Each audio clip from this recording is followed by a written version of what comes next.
I'm going to entitle this video, "The Fear of Consciousness." And there's an irony to that title that I want to explain fully.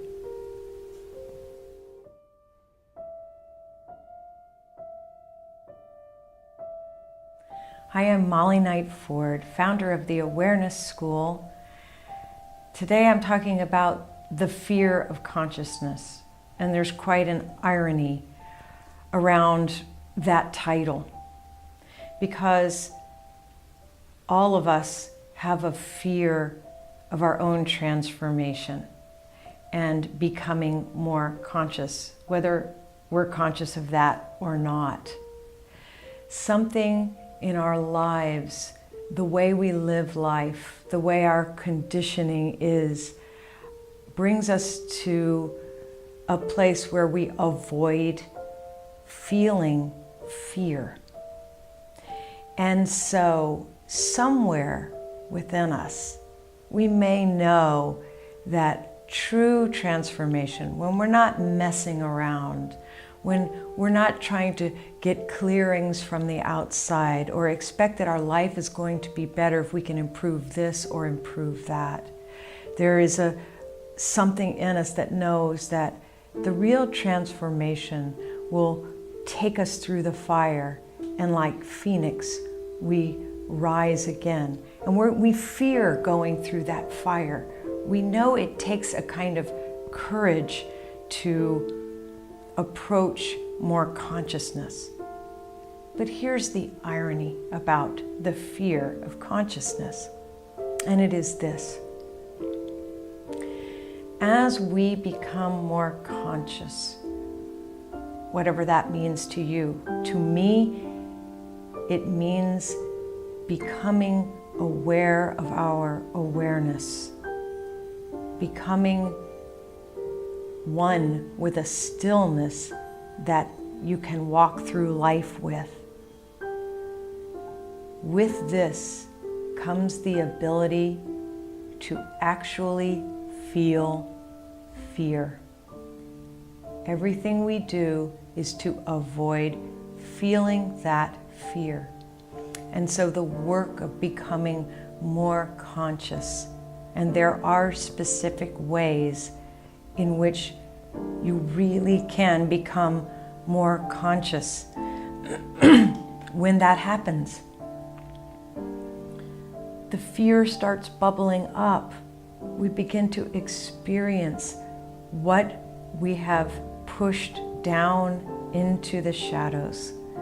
We can start to see what comes up to the light of consciousness within us.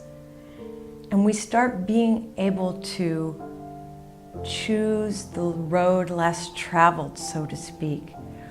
We start to be able to approach things outside of our comfort zone because we are more able to face our fear. We are able to feel fear.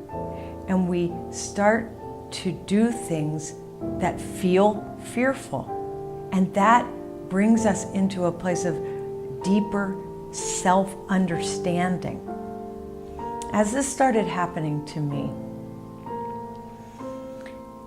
a lot of times I would see that something would compel me to face a more fearful situation than avoid it. And I don't know in the beginning what possessed me to choose something more difficult, something more frightening. But something was there, and through doing that, I gained even more consciousness.